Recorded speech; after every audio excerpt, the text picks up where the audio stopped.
The most visible face of India's foreign policy is External Affairs Minister S. Jaishankar, who has worked to bring about a transformation in India's approach to world affairs. He minces no words when it comes to talking straight on different issues and least cares if his statements rub the big powers in a wrong way.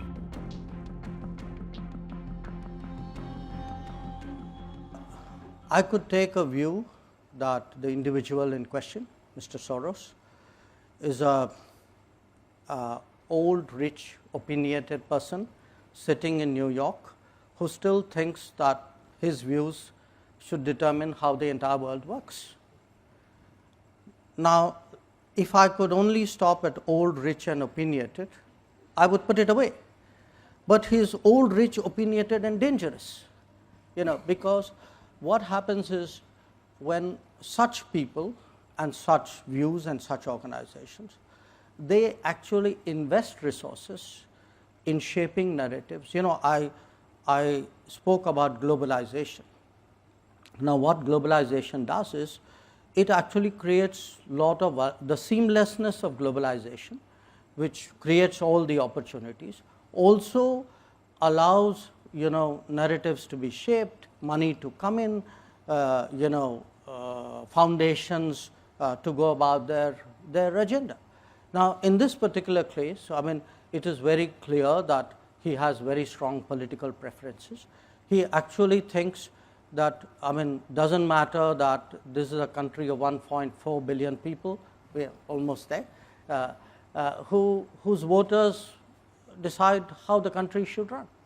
He actually thinks, well, if, and again, I cite him as an extreme example, okay? But there are other, manifestations of this in different countries, where people like him think an election is good if the person we want to see wins. If the election throws up a different outcome, then we actually will say it's a flawed democracy.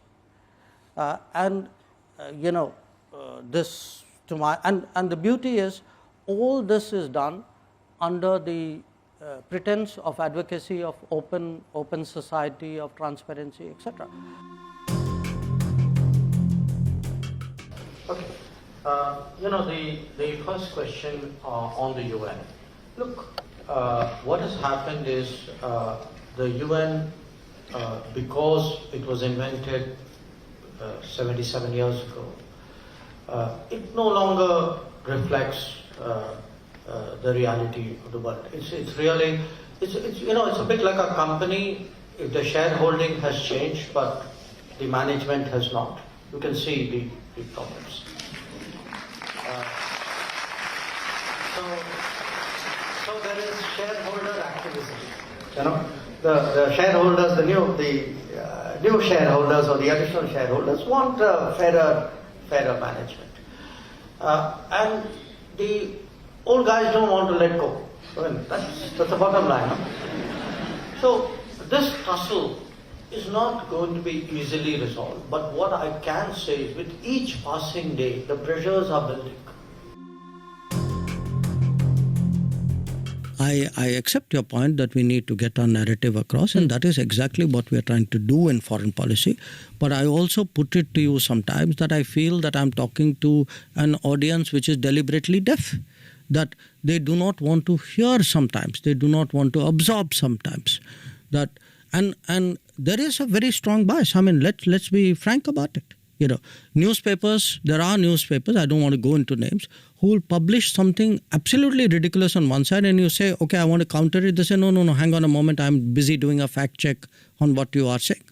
So we saw this bias very, very clearly over the last 4 years. I think in fact, I expect it to, if anything, grow as the election comes closer, because I don't think, this is without a political direction and purpose. So domestic politics playing a part? Domestic politics, it could be domestic politics, it could be COVID, it could be, it could be different. Big business playing its part also. It could be, look, I'm not a conspiracy theorist, okay? What I'm explaining to you is actually politics at work. Okay. It doesn't have to be conspiracy at work. Okay. But there are. But why is it difficult to understand that there are ideologies and political forces outside India very similar to those in India, and the two are working hand in glove? I mean, I'm putting a perfectly common sense proposition before you. And part of the problem is when political forces in India are not doing so well electorally, they tend to kind of summon up this support system, if you would, or the echo chamber, or call it what you would. No, I think, Pakistan's future is largely determined by Pakistan's actions and by Pakistan's choices. I mean, nobody reaches a difficult situation sort of suddenly and without cause. So it is for them to find a way out. Our relationship today is not one, where we can be relevant directly to that process. If I were to, for example, compare it to Sri Lanka, I would say it's a very different relationship. With Sri Lanka, still there is a lot of goodwill in this country.